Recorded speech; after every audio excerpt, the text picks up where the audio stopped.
Здравствуйте! В государстве Алания 18 часов и в прямом эфире информационный выпуск сегодня. С вами Ирина Кусраева и вот главные темы дня. Творческие коллективы будут демонстрировать еще большие результаты и показывать богатую астинскую культуру. Президент наградил отличившихся работников культуры.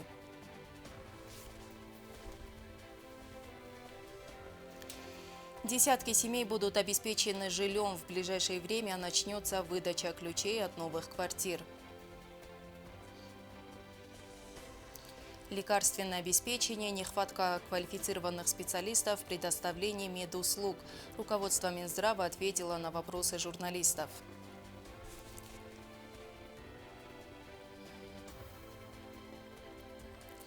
Объекту общественного питания на территории городского озера не место, незаконное строительство приостановлено.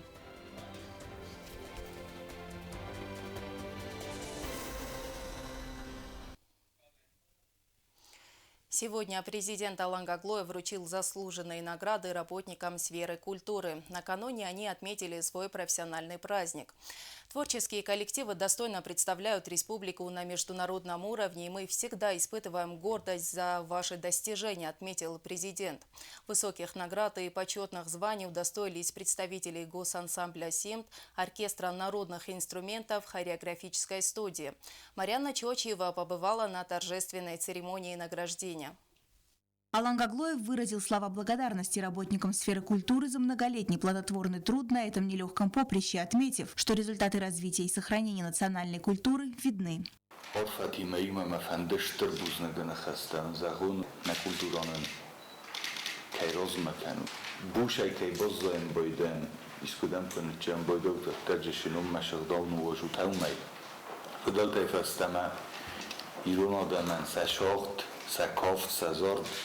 Накандунел косткундудис, мобунов тарошудис мя, кашахистар фалтарта, барзундун вазогмаскуттуйдуне абун робаттуйс мохмамел смох, амбалун вазога хашуд. За большой личный вклад в развитие отечественной национальной хореографии и многолетний творческий труд звание «Народный артист Республики Южная Осетия» было присвоено артисту государственного ансамбля песни и танца «Симт» Иналу Биченову. Почетное звание «Народный учитель Республики Южная Осетия» было присвоено руководителю хореографической школы-студии при Министерстве культуры Майе Четьон. Звание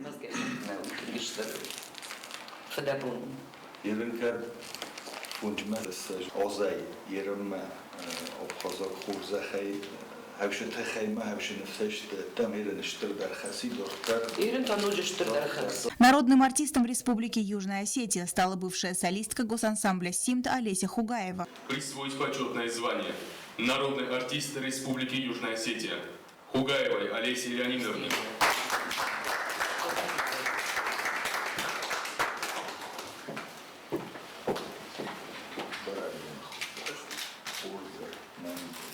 Звания заслуженных деятелей искусства удостоились художественный руководитель госансамбля «Симт» Сергей Кочиев и хореограф школы-студии при Министерстве культуры Коста Джиота.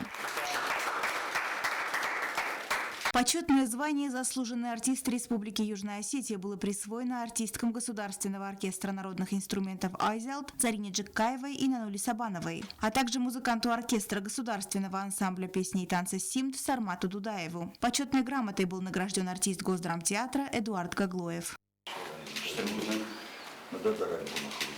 В завершении торжественной церемонии Алан Гаглоев заверил, что руководство республики продолжит уделять повышенное внимание развитию национальной культуры.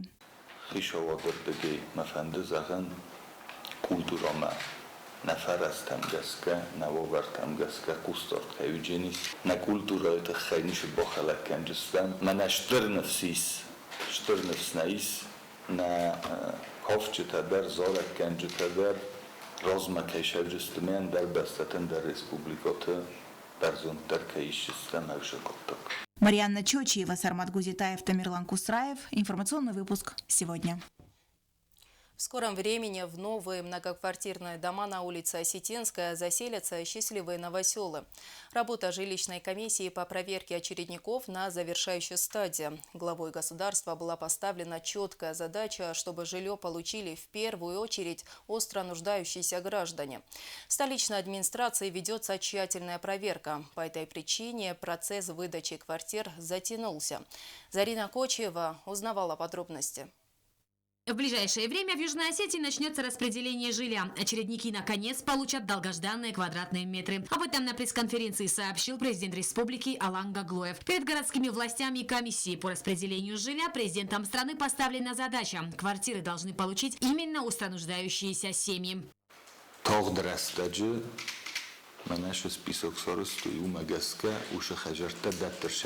Жилищная комиссия в течение нескольких месяцев основательно проверяла претендентов на получение социального жилья. Как рассказал глава администрации города, работа на завершающей стадии. Мы уточняем нуждающихся, которые реально нуждаются в жилье. Есть очень много непорядочных людей, которые каким-то образом встали в очередь. Жилье предназначено реально для нуждающихся. Мы изучаем этих всех людей, изучаем, и потом буквально очень скоро мы начнем раздавать. Для максимальной прозрачности списки очередников, предварительно признанные нуждающимися, будут опубликованы в СМИ. Это обязательно надо сделать, потому что очередники и все люди должны понимать, все должно быть открыто, чтобы они понимали, что вот есть очередь, да, чидар да розейко хиза, вода жем борос, по какой причине. Ты придешь и здесь объяснят, в чем причина, и что есть такие моменты, где дела происходят, переданы в суд. Вот. А потом их по новой восстанавливают, и уже очередник, который стоит, смещается, потому что мы этого человека обязаны поставить обратно. В списках очередников на сегодняшний день числится порядка 2000 семей. Между тем, каждый из них считает себя нуждающимся в жилье. Есть немало случаев незаконного захвата жилплощади, однако городские власти заверяют, квартиры им будут предоставлены только в порядке очередности в списках, в случае, если комиссия признает их нуждающимися. Процесс выселения этих семей уже начат. Самозахват мы не допустим, однозначно. Вот. И пусть они себя там не тешат какими-то там этими, никому там места нет, потому что это квартиры очередников. Вот. Я понимаю, они тоже нуждаются, потому и врываются в эти дома.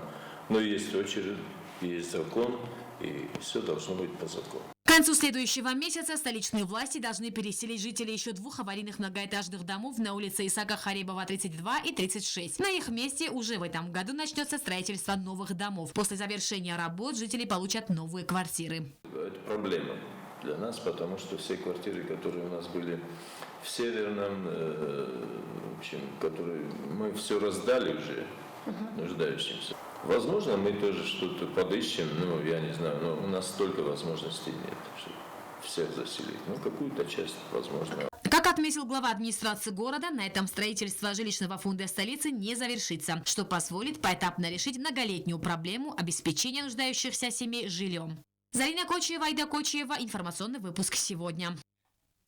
Сегодня в Комитете информации и печати состоялась пресс-конференция руководства Министерства здравоохранения. Журналисты обозначили наиболее острые наболевшие вопросы, интересовались лекарственным обеспечением, нехваткой квалифицированных кадров. Кроме того, в ходе разговора с представителями средств массовой информации было акцентировано внимание на организационных вопросах предоставления медицинских услуг. Тему продолжит Эльвира Тибилова. Министр здравоохранения Агундаплиева в первую очередь обозначила проблемные вопросы в области медицины, рассказав о предпринимаемых мерах по их решению, улучшении качества и эффективности предоставляемых медицинских услуг. Первоочередная задача всех подведомственных структур. Агундаплиева рассказала о достигнутых договоренностях в рамках встречи с российскими коллегами в начале года. Были обозначены наиболее актуальные вопросы: дефицит специалистов, проблемы модернизации и лекарственного обеспечения населения.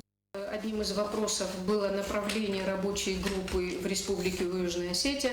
Это будут специалисты в области лекарственного обеспечения, потому что все-таки жизнь показывает, что у нас этот вопрос идет с какими-то недостатками. Я очень надеюсь на помощь российских коллег, и я очень все-таки надеюсь на то, что этот вопрос будет отрегулирован, и чтобы минимизировать вот все те недостатки, которые на сегодняшний день ощущает наше население. 24 апреля ожидается приезд специалистов из России в области лекарственного обеспечения и информационных технологий. Организация телемедицинских консультаций для нас это очень актуально.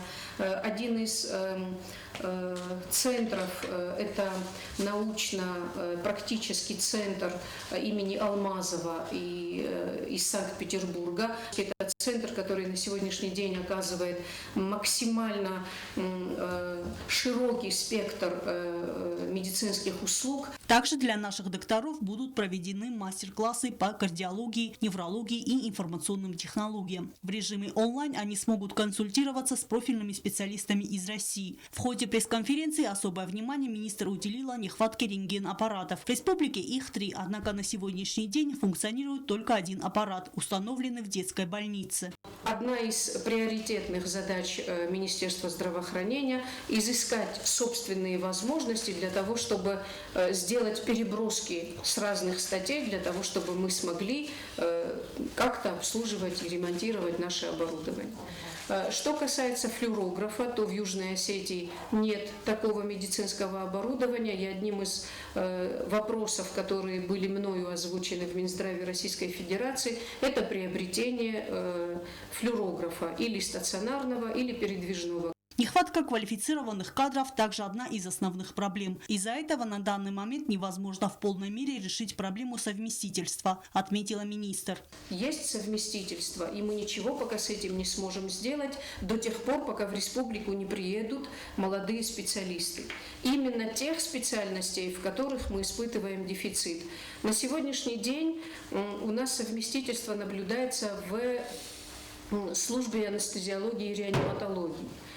Потому что этих специалистов не хватает не только в Южной Осетии, но и в Российской Федерации. Мы также испытываем дефицит педиатров. Вопросы совместительства остаются. И на сегодняшний день порядка 20-30 медработников именно высшего звена, то есть врачи, остаются совместителями. Особое внимание и конкретных решений по улучшению работы требуют фельдшерско-акушерские пункты в районах республики. Эльвира Дебилова, Ринат Медоева, Алим Бетеев, Зарим Арсоева. Информационный выпуск сегодня. Полностью материал о ходе пресс-конференции смотрите в эфире нашего телеканала. Хаотичное строительство в Цхинвале в самых неположенных местах – ситуация не из обыденных. Зачастую мы становимся свидетелями неожиданных архитектурных решений, которые вызывают негодование общества. Однако застройщикам совершенно не важно, что в определенных местах подобные объекты неуместны. Речь о строительстве общепита на территории городского озера в непосредственной близости к многоэтажным домам. После многочисленных жалоб выяснилось, что прав на строительство не оказалось. Стелла Бязрова разбиралась в проблеме. Попытки строительства разных объектов на территории городского озера предпринимались неоднократно. Последний инцидент с намерением построить здесь заведение общественного питания вызвало недоумение у жителей близлежащих домов. Несмотря на это, работы начались. Котлован под фундамент был вырыт, заняв довольно большую территорию.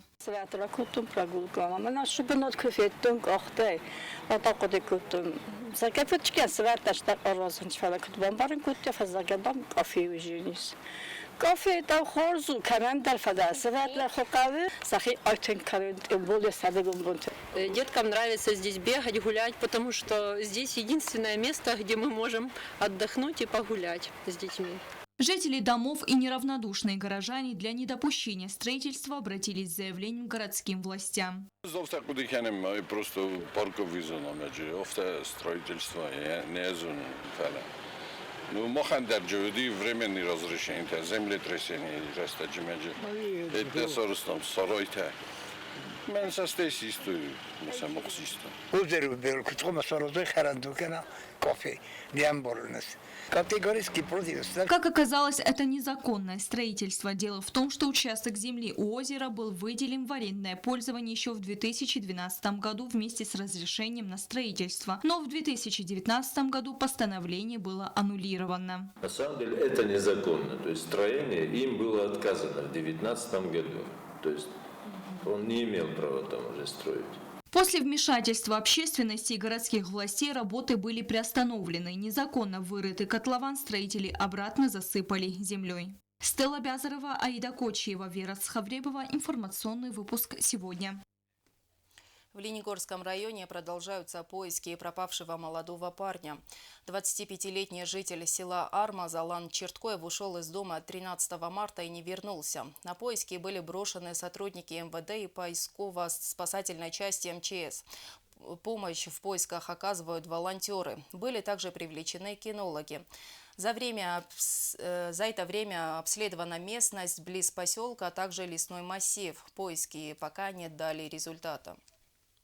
Leningor mitqottaqtub avleni kushita prokuratura varvatkum vovat ministrat ana benatun sarjita met ertkokuri ogurins hormozqawe dönfunzozet sarek chertbote alan aftandile verte Ogura mozalte hadise övdayaday mojibers skast artsit xsayk vadatun kilometr filder Дарма огура мозалта фестиваль мир хостуй. Слова поздравления звучат в адрес тех, кто связал свою жизнь с исторической наукой. Сегодня, 28 марта, во всем мире отмечают День историка. Архиважная профессия во все времена, представители которой по крупицам собирают события прошлого.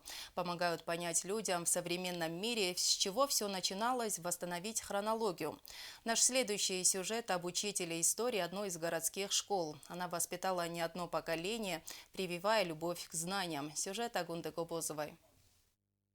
Учитель истории школы номер 3 Находова на протяжении 24 лет вместе со своими учениками сохраняет историческую память. Озвучивая эту цифру, она задумалась и с улыбкой подметила, что 20 с лишним лет пролетели для нее как один миг. За это время она стала любимым учителем для воспитанников этой школы, и многие даже пошли по ее стопам. Сама она в школьные годы уже знала, что станет преподавателем истории. В выборе будущей профессии большую роль сыграла ее учительница. Училась в школе номер 2, скажем так, и там у нас была ученица по истории Мургоева Людмила Тадархановна.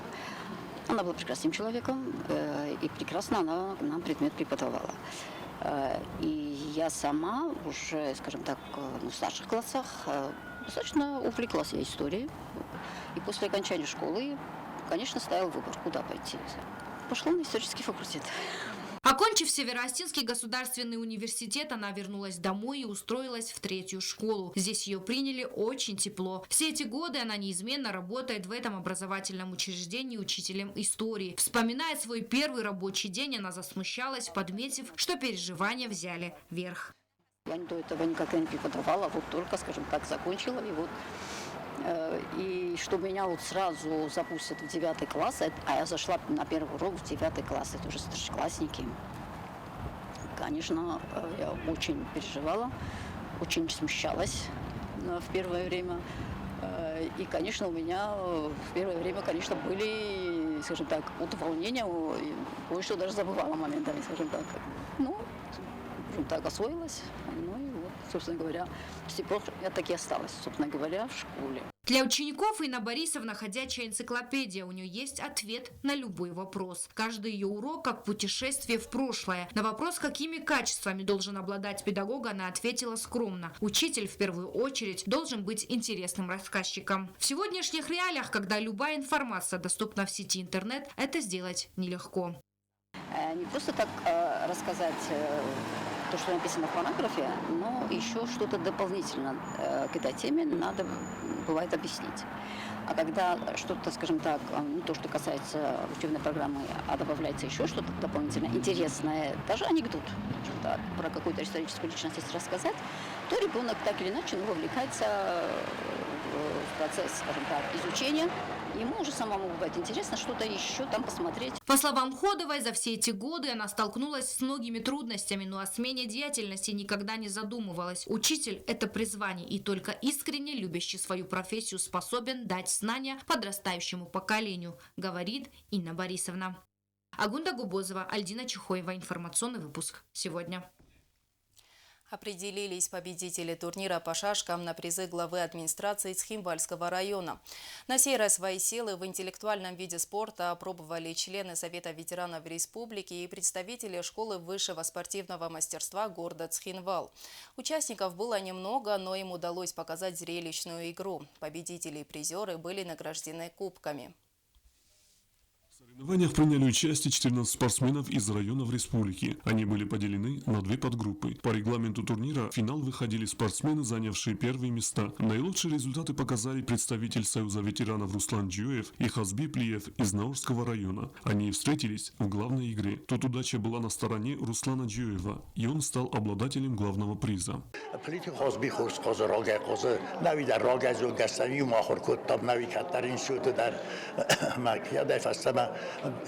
چمپیون تا در بیر خطه تو دیسا بدن نو بود من رات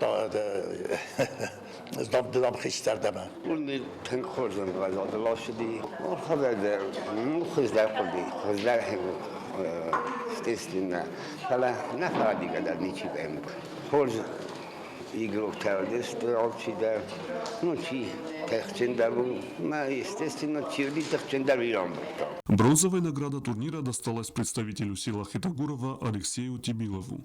فتصاغم افنده زغندوی اما نابون سپورتیو مازال کیساوت خینوال رایون ادمینستراسی سرلوک و ذات اینال قپریسی رایون ترسید استفاده ساگ نمرته افتاد خینوال در نفس ما اسم آس تورنیر کی زنیس زردو داریناک Гуз мефанде заген код шашката федерации президент бесоты казахматан. По завершению турнира победители и призеры были награждены кубками, медалями и почетными грамотами. Батрас Хурьев, Ринат Медоев. Информационный выпуск сегодня. А далее прогноз погоды на завтра, 29 марта.